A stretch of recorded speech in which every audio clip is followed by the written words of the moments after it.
Please be seated.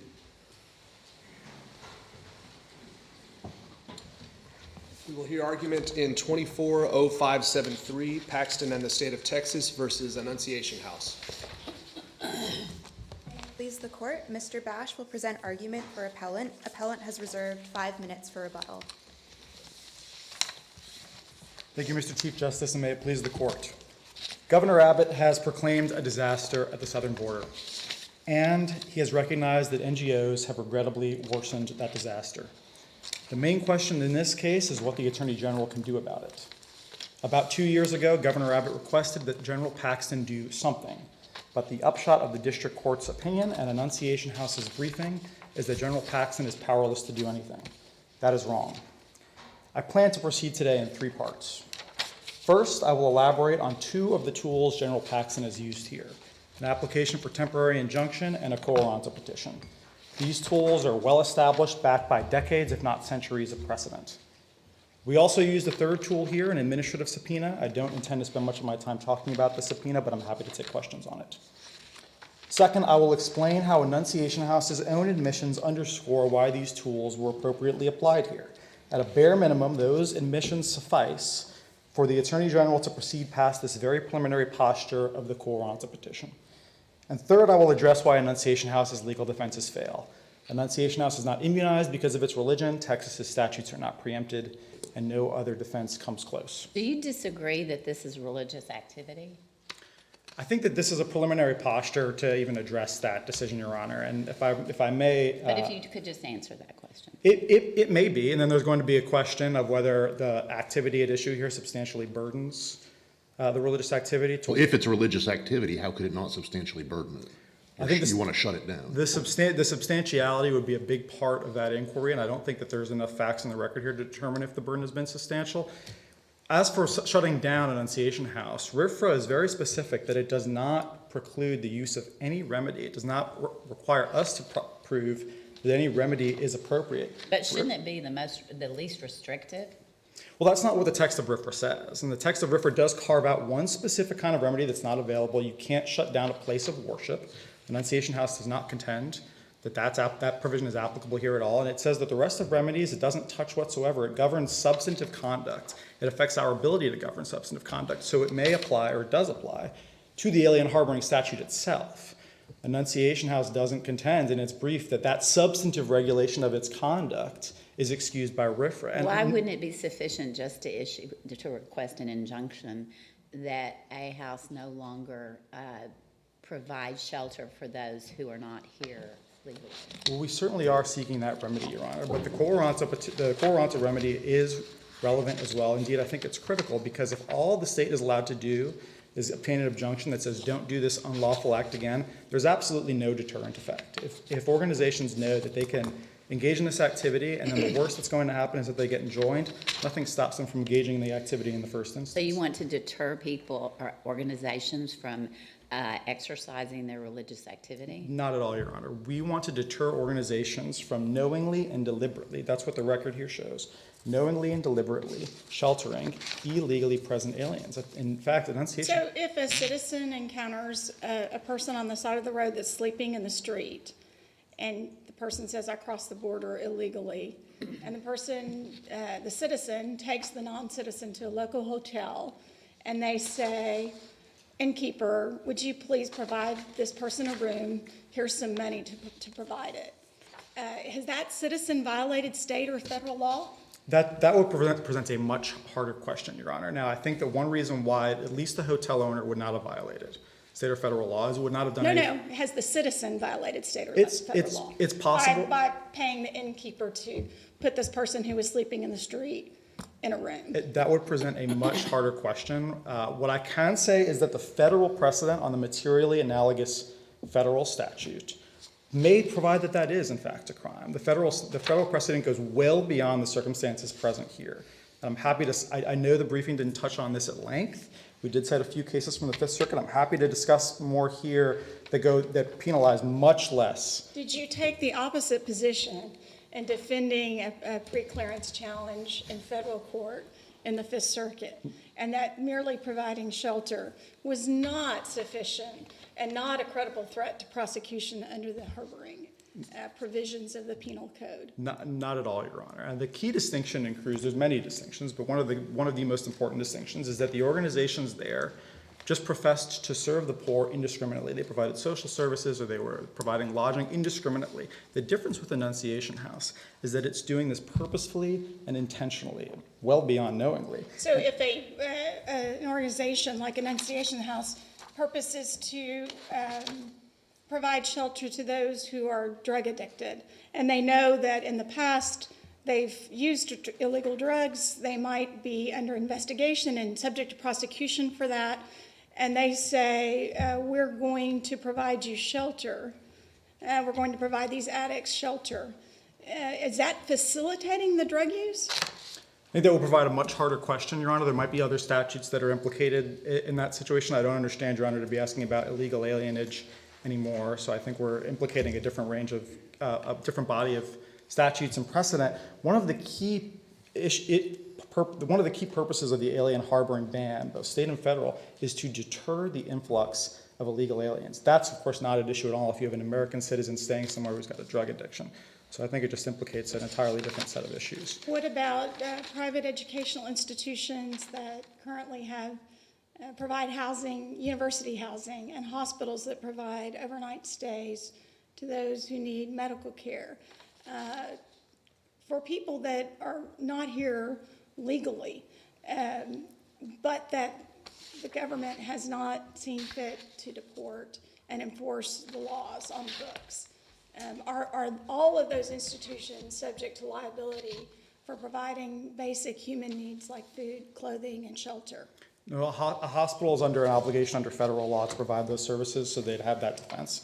Plyler versus Doe provides that at least some education is mandated by the Constitution. So that's education is not implicated here at all either. So shelter. Shelter, yes, and I think a key distinction here versus the circumstances that were at issue in Cruz is that Annunciation House's purpose is to shelter illegally present aliens. That distinguishes them from a service provider who serves all indiscriminately. Annunciation House is on the record saying it won't even serve U.S. citizens.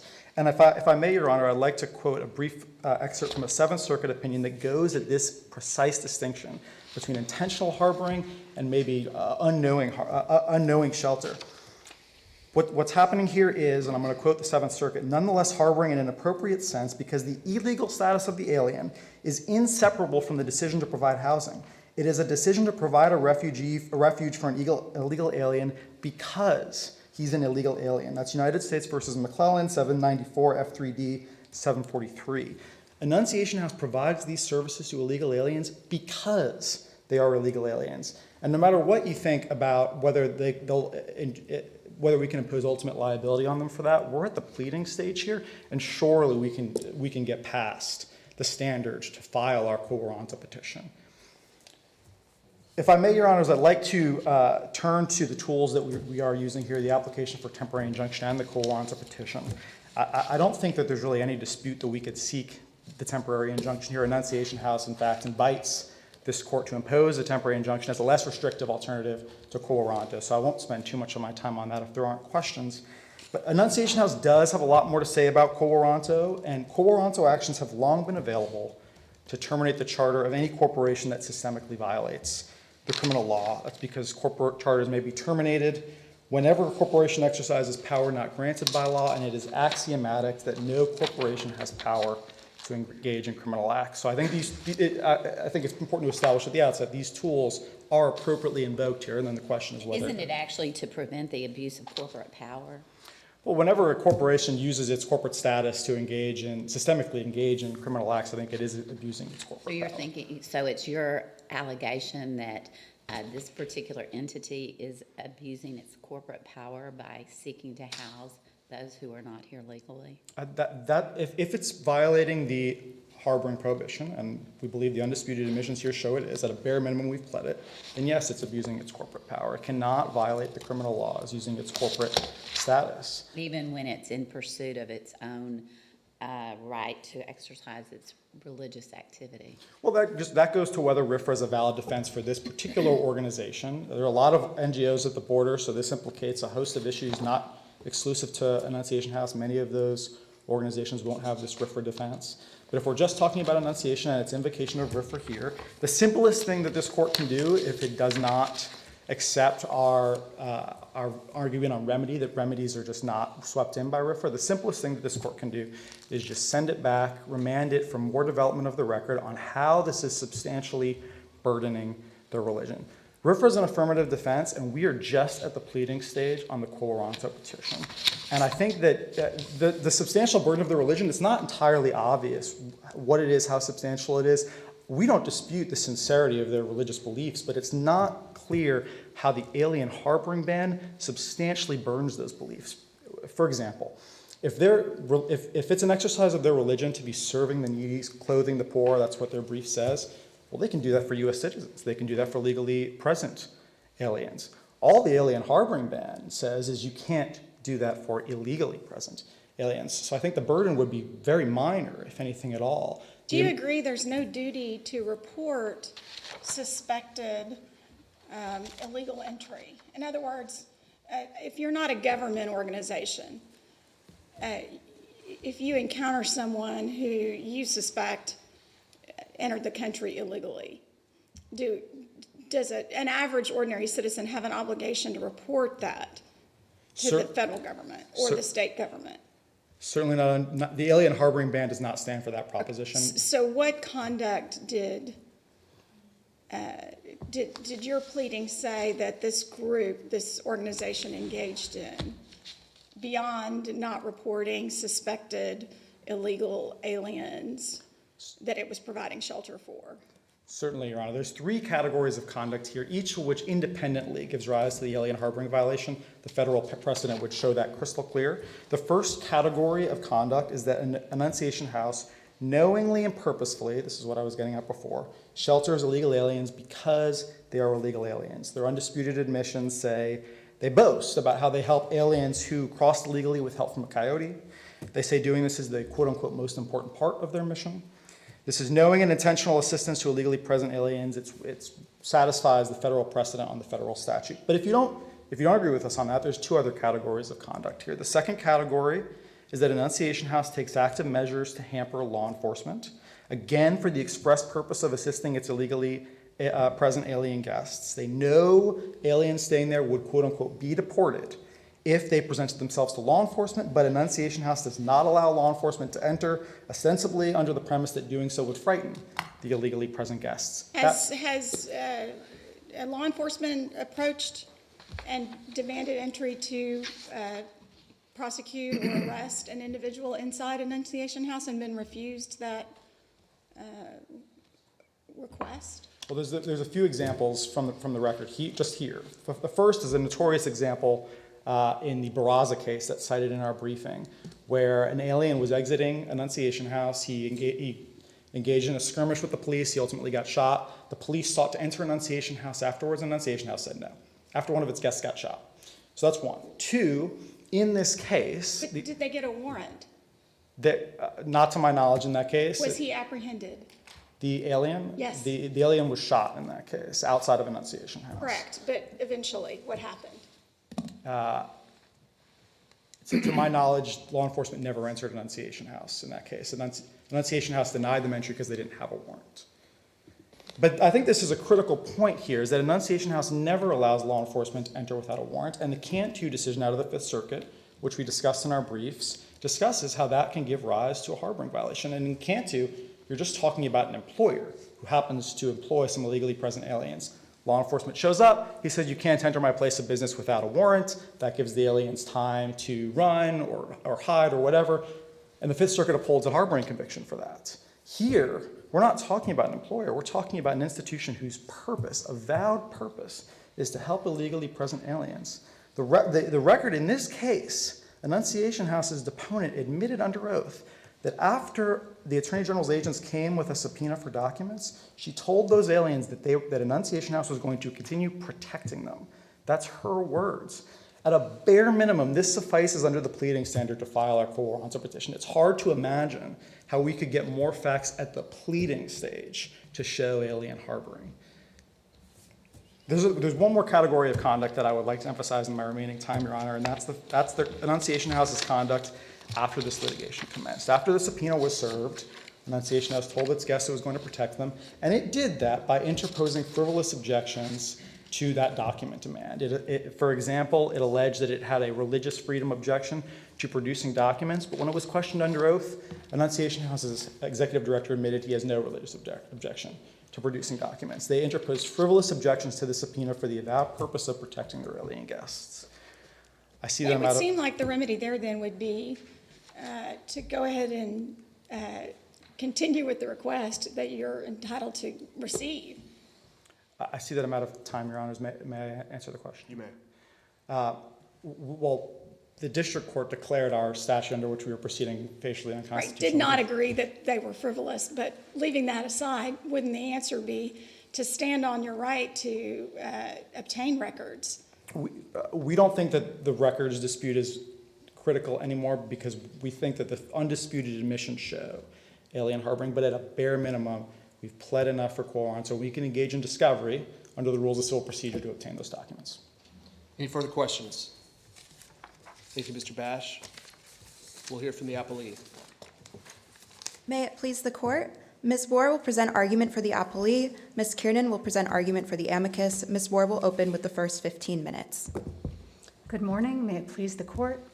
I'd like to focus on 2 points today. First, there has been no violation of the harboring statute because Annunciation House, an established ministry of the Catholic Church, does not hide undocumented people from law enforcement. Hiding them is an element of the harboring statute. I did not hear that referred to in the previous argument, but there is a very important concession by the state on page 12 of their reply brief. Before that, they had contended that concealment of the undocumented alien from detection was not an element of the harboring statute, that merely sheltering and feeding someone, an undocumented person, could be a violation. On page 12 of their reply, they concede that concealment is indeed an element of the harboring statute, just as Cruz held. Otherwise, there's absolutely no way to give meaning to the words "from detection" in the statute. So what I heard, what their brief contains, it's very important here to separate rhetoric, the state's rhetoric, from the record. And it's the record that matters here, not rhetoric. And under tab 1 of your bench memo, there is a table in which in the first column we have stated what the state's characterization of the record is. The second column says what the record actually says. And most importantly, the third column goes through and checks whether the state has alleged all of the elements of harboring. And if you look, I'm not going to go through the whole thing, but if you look at down the third column at each page, you will see that in no instance has the state asserted every element of harboring, most principally concealment. There is absolutely no evidence of concealment in this record. So this all started, I think, with a request to examine Annunciation House's guest list. Do you agree that the state has a right to examine those records as part of its investigation into illegal activity?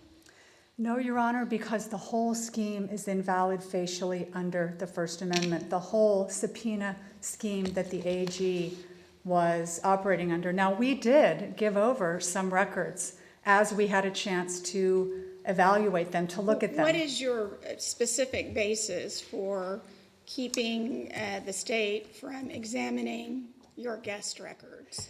Your Honor, many of those records are privacy primarily. They requested guest names, their sponsors' names in the country, their medical information. The logs that they requested has a lot of information that would be private. Now, we didn't have a lot of time when we initially had to respond, we didn't have time to look at everything because we were told that we had to respond immediately, and then we were given a 24-hour reprieve. So when we made those first objections, we were trying to cover the whole waterfront. We didn't know exactly, what we would come up with. And in the end, the state never asked the trial court to rule on all of those objections. We just went forward without any kind of a ruling on the objections and the privileges that we had asserted.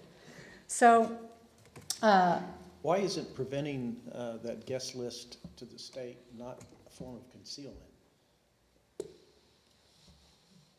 Your Honor, we're not concealing anyone, hiding anyone from detection. From law enforcement. So law enforcement, we openly, everyone in El Paso, including law enforcement, knows that we are there and what we do, that we, as part of our mission, that we house undocumented people and principally documented people, people brought to us by federal law enforcement authorities. And I would just say, Your Honor, to directly answer your question, what the state is asserting here as concealment is our assertion of our Fourth Amendment rights. And the Court of Criminal Appeals has held in Law versus State that saying no, not consenting to a search, cannot be used as grounds for, you cannot infer illegal conduct. You can't even infer reasonable suspicion or probable cause from someone's assertion of their Fourth Amendment rights. So, Your Honor, that can't be concealment under the statute because... What about the allegation that law enforcement, which we heard about earlier, that law enforcement was denied entry out of a concern that it might upset guests who are in the country illegally? Your Honor, that is dealt with in our table as one of the many examples of the state's rhetoric that is belied by the record.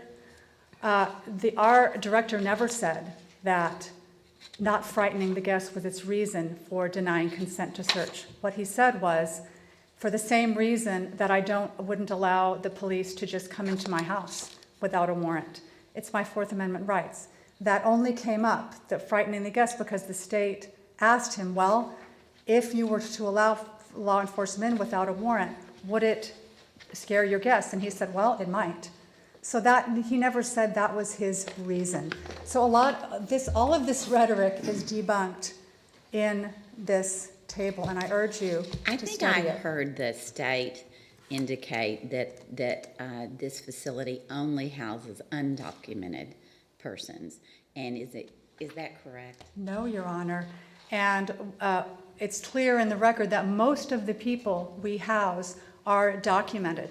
And the state has laid out this definition of documented. If they have been processed by federal immigration authorities, they are considered documented, and they're legally in the country while their asylum proceedings continue. So if an injunction were entered requiring the facility to investigate as to whether they were documented, there would still be a valid purpose for the facility to continue its religious activity, correct? Absolutely, Your Honor. And the numbers of, like I said, most of the people who we house are brought to us by ICE after they have processed them and they need a place to stay. There are only a couple of categories of people who are undocumented, and one category is people who are brought to us by the FBI or by Homeland Security to serve as witnesses in trafficking operations, and that's because the federal law enforcement, like the FBI, they apparently don't have the power to process people like ICE does. So when they come to us to be housed at the request of federal law enforcement, technically they're undocumented. So that's an example of one of the reasons why we might be housing someone who is undocumented. But your friend on the other side drew a distinction between an entity that is just helping anybody who shows up and needs help on the one hand, and then on the other hand, an entity that is intentionally subverting the immigration laws. My question for you is not which side of that line you're on, but my question for you is that a valid distinction with respect to any of the legal issues that are before us? Your Honor, if someone was intentionally subverting the law, they would be subject to an injunction action by the Attorney General. Here, there's no evidence of any subversion, and... But their point is that there might be if the case progresses. Your Honor, this quo warranto scheme it's different, right? You have to get permission from the trial court to file a counterclaim. So and that's unusual, right, in Texas jurisprudence. Usually you file your claim without, no one has to give you permission. You file your counterclaim, nobody has to give you permission. Here, the legislature has set up a hurdle for the state to get into court on quo warranto. So, at least they should be required to tick the boxes of the very offense, of the elements of the very offense that they are charging us with. So, and if they don't tick those boxes, they haven't stated a claim. And they don't tick the box of concealment. There's absolutely no evidence in the record that we've concealed anyone, much less an undocumented person. I think the other side points to a situation where someone was involved in at least from the outside, felonious conduct, a felony, and suggests that Annunciation House harbored that person against the request of law enforcement to produce him. Is that some evidence? Your Honor, that's rhetoric. It's not in the record. And that is also, it's the last entry on our table, deals with that Barraza case. And what's clear from the record, that person, everything happened outside of Annunciation House. And there was, in the record, there was no evidence of, right after that incident, of someone, law enforcement knocking on the door and saying, can we come in and look around? So it never even came up. What a counsel is referring to is something that happened months later. That is what is in the record, and it's here on the last page of our table. You can look at Clerk's Record 2511 to see how, no, I'm sorry.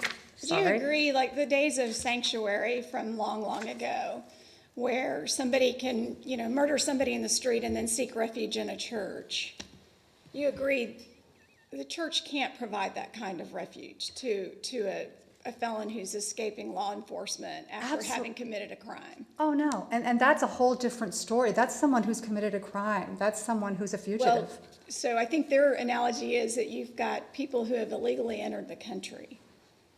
And if law enforcement seeks to deport those people, do you agree that you can't impede their ability to deport those people? Absolutely not. Absolutely not. And here's an example of you agree that you cannot? Yes, 100%. 100%. We have not impeded anyone. There's no evidence in the record of that. And the Cantu case was brought up as an example by opposing counsel, and that was totally different. That was a restaurant owner who the law enforcement came and said, we'd like to come in and see if you have any undocumented people. He said, do you have a warrant? They said no. He said, sorry, you can't come in. They went outside and they were waiting for their warrant outside, and he, in the meantime, helped his undocumented workers disguise themselves as restaurant patrons so that they could then leave and not have law enforcement stop them. That is concealment. That is what it would take. We're not doing anything like that. Law enforcement knows we are there, knows we house documented people, knows that we house undocumented people. If they want to come and pick somebody up, they come with a warrant and they get the person, or they wait outside until the person comes out. They have full means to do this. And if they think... Procedurally, are we in a posture where we should be looking at their allegations and deciding whether the allegations are sufficient for them to proceed, or should we be looking at the evidence and treating this sort of like a summary judgment as to whether there's evidence of the various things they've alleged? Something a little different. I think you have to look at the record, because what the state has said is that Annunciation House has admitted these violations, and then they put these, quote, admissions into the record. So I think you have to take the state at its word and say, what has Annunciation House admitted in the record? You don't have to simply credit the state's rhetoric. You must look at the record, because that's what's been provided and argued by the state. I'd like to briefly touch on the power of quo warranto, which is an antecedent question, and to say that its limited quo warranto powers have not been authorized by the legislature for these facts, and they must be authorized by the legislature. That's in the Constitution under sufficient cause, and it was recognized by this court over 100 years ago. That it's the legislature's job to set sufficient grounds, and the legislature has spoken here. Well, the legislature and the Constitution have a similar ground, the exercise of a power not granted by law. Yes. So what do our cases say that means? What is a power not granted by law in the corporate context? Our cases, strangely, there's really no case that lays it out, that defines it. So But is that like is that a common law concept? Would other states' quo warranto practices shed light on this? I mean, what's sort of the general common law idea? I can tell you, Your Honor, that 170 years of Texas jurisprudence, we have a lot of jurisprudence here. And the way that has been interpreted is not having a license to do something for which a license is required, not having a certificate of authority to engage in the business of insurance, not having a liquor license when you want to sell liquor, not having, being in monopoly and not having permission to charge a certain rate. And so what the state is asking for here is totally unprecedented in Texas. And everyone, I think, in the 1800s would be really surprised to know that all along they had this authority to, and any violation of law. And I think the legislature would be really surprised too, because it makes meaningless all of these specific statutes that the legislature has enacted. For example, the franchise. Thank you, Ms. Moore. Your time is expiring. Thank you. We'll hear from the amicus.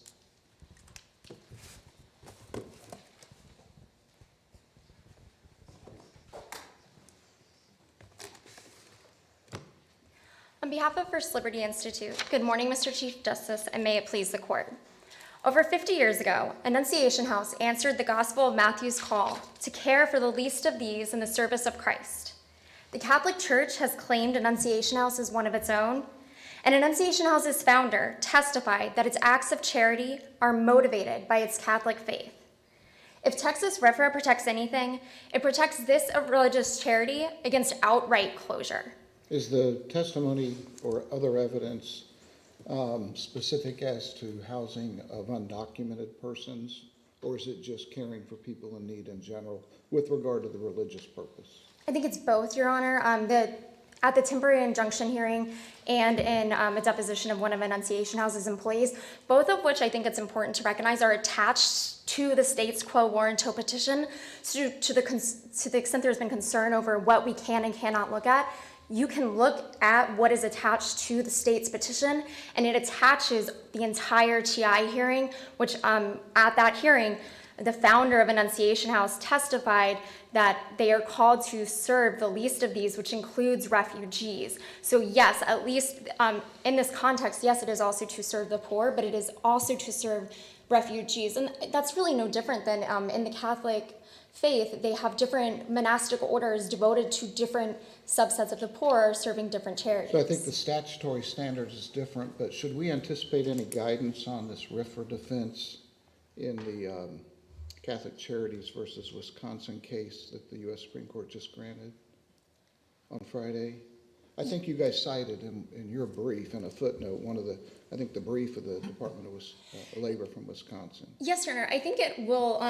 I think that the Supreme Court's opinion there could absolutely give reinforces what I would say. I don't even think give guidance. I think reinforce that the state can't do what I continue to hear them doing this morning, question whether something is or is not a practice motivated by religious faith. That's not the role of this court. This court said that in Barr. The Supreme Court has already said that in Gonzalez and many other cases. So I think, yes, the Wisconsin Catholic Charities case could give insight here, but only to the extent that it's reinforcing what has been a long-standing principle of both this court's jurisprudence and the U.S. Supreme Court's jurisprudence. And it's very similar there because, again, they're questioning whether charity is a Catholic motivation, which there's been many citations in that case, including an amicus from the Wisconsin Catholic bishops that explain that charity is a fundamental core belief of the Catholic faith. But to that point, the state is still contesting even this morning. My friend on the other side would not answer the question about whether or not this is religious activity.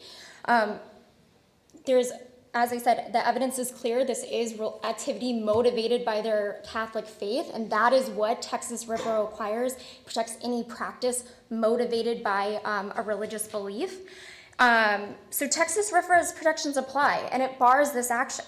That's because when the legislature enacted Texas RFRA, it directed the state to use a scalpel rather than an axe when burdening Texans' religious freedom. Article 4, Section 22 says that the Attorney General shall, whenever sufficient cause exists, seek a judicial forfeiture of such charters unless otherwise expressly directed by law. And so I'd like to know your view on how RFRA expressly sets aside quo warranto or subjects quo warranto to its requirements. Yes, Your Honor. RFRA couldn't be clearer.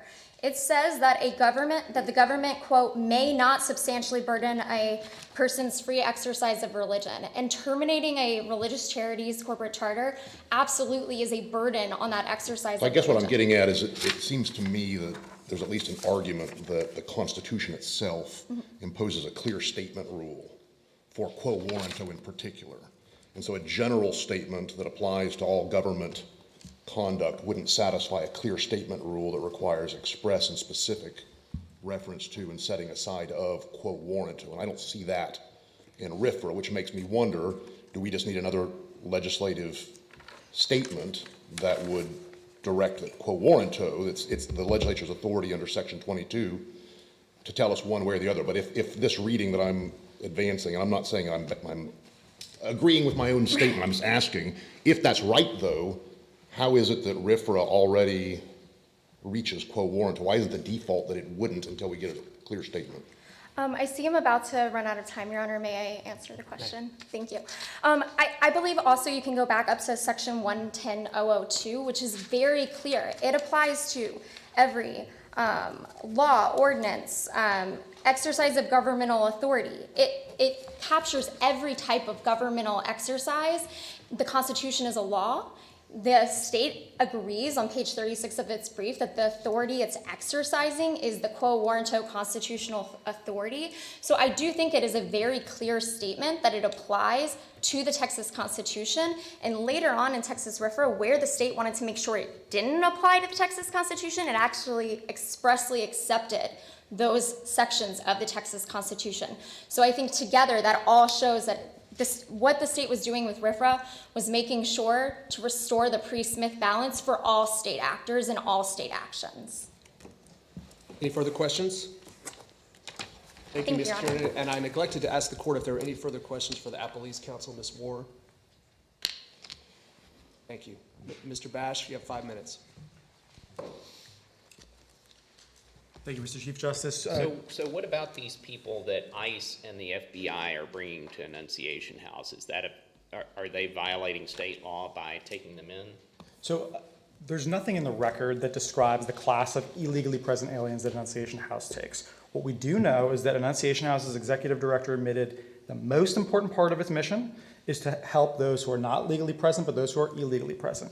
As for what Mrs. War said from the council stand here about how sometimes FBI or DHS gives aliens who are illegally present to Annunciation House, there's just nothing about that in the record. And that may be a fraction of Annunciation House's legally present aliens, but we know Annunciation House's executive director testified he will let in anybody who says they are an alien, illegal or legal. It doesn't matter to him. I'd like to pick up on Justice Young's point about RFRA and whether it applies to the quo warranto authority. I think, Justice Young, you're precisely right that nothing in RFRA expressly directs that we can't use quo warranto because of RFRA. And isn't this an exercise of governmental authority? That does not satisfy the clear statement rule the Constitution establishes. And the easiest way to know that is because RFRA does take one very similar remedy off the table. It says you can't close a house of worship. That's where the legislature satisfied the clear statement rule. It said nothing regarding quo warranto in other settings. And here, Annunciation House is not arguing that it can hide behind that provision for being a place of worship.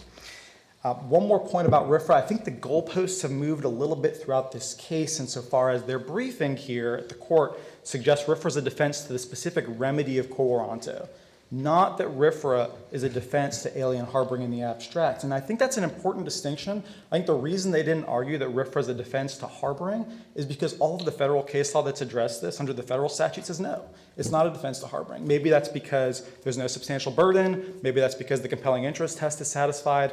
I recognize that the briefing didn't go into this in great detail, but there are many federal precedents saying federal RFRA is not a defense to the federal alien harboring ban.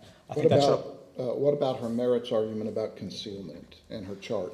Yes, I think that goes to the heart of the issue, Your Honor. It's really a definitional issue of what constitutes concealment, what constitutes hiding. Do you agree that you conceded on page 12 of your reply brief that concealment or hiding is a requirement? Well, the statute says from detection, and that no dispute that that's a requirement. They have to harbor, shield, or conceal from detection.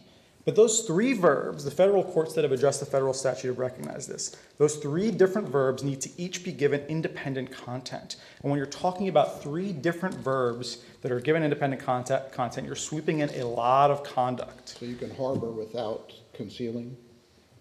Certainly, Your Honor. Those are two different verbs in the statute. Yes, it has to be from detection. And so really what we're talking about is what does that mean to be harbored or shielded, concealed from detection? Shelter, it can be one such way. The federal courts have struggled with this, but the federal courts generally recognize this distinction of if it's your purpose to shield, to shelter illegally present aliens because they're illegally present, that gives rise to liability under the federal statute. There doesn't need to be anything more.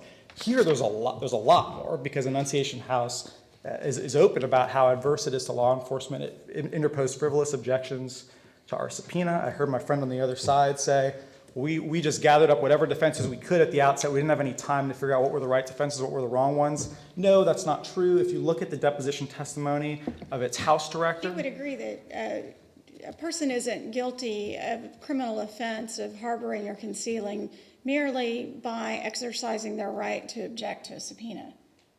I think that if the objections are frivolous, and here the record shows Annunciation House later admitted that they were pretextual, then I think it can give rise to an inference of harboring. If we disagree with that, what's your best argument of that there's the kind of harboring from detection that you need? Three quick responses, Your Honor. First, with the pleading stage. I don't think we need to prove the harboring charge.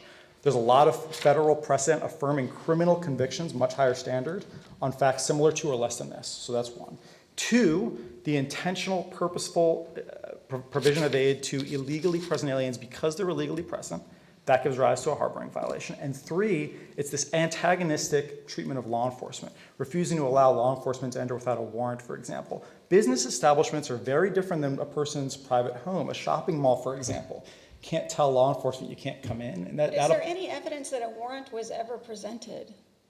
No, a warrant was not presented. Never. I'm sorry, in this case, Yes. Or in this case, no, a warrant was not presented. No, but our point is that they don't have a right to demand a warrant when they let any alien in indiscriminately, including illegally present ones. Those are criminals under the federal code. If you enter illegally, that's a crime under the federal code. They let them in indiscriminately, they won't let law enforcement in. I don't understand. Can you explain a little bit more about why they don't have that right? I'm sorry, I see I'm out of time, Your Honor. May I Yes. answer the question? Primarily because they are essentially open to the public at large. Here, it's a subset of the public. It's only aliens. They don't let You're treating it like a business like Whataburger or something? I mean, is that really the right analogy? That's an analogy. You could imagine, for example, a charter bus or a commuter bus where you have to buy a ticket in order to get on. So the bus does exclude some people. But if a police officer says, I need to look on the bus, there might be a criminal on there, I don't think that the bus has any Fourth Amendment right to say, no, you can't get on until you present a warrant. Buses are very different than residences, right? Certainly, but For Fourth Amendment purposes. Certainly, this all traces back, of course, to the reasonable expectation of privacy standard to determine what rights Annunciation House has. It indiscriminately lets aliens in. I don't think it could say it has a reasonable expectation of privacy after it does that. Chief, can I ask just one more question? You said a moment ago we don't have to prove the harboring charge, and surely that's right, but your friend on the other side made the point that quo warranto is a little different and that you have to get permission for it, and the Chief Justice asked, well, should we look at this more like a sufficiency of the pleadings or treat it like summary judgment? And I'd like to know your response to that so that we can determine how this distinct procedural vehicle ought to be assessed. Certainly, Your Honor, it's a sufficiency of the pleading standard, and I think some of the lower courts and the statute governing quo warranto, that's Civil Practice Remedies Code 66.002. Give you a little bit of guidance here. Our allegations have to be treated as true. There's this probable cause standard. Might that show the violation? And then the district court judge is supposed to allow the case to proceed to discovery and all of the normal features that you would expect in civil litigation. Any further questions? Thank you, Mr. Bash. Thank you all, counsel. The case is submitted and the court will take another brief recess. All rise.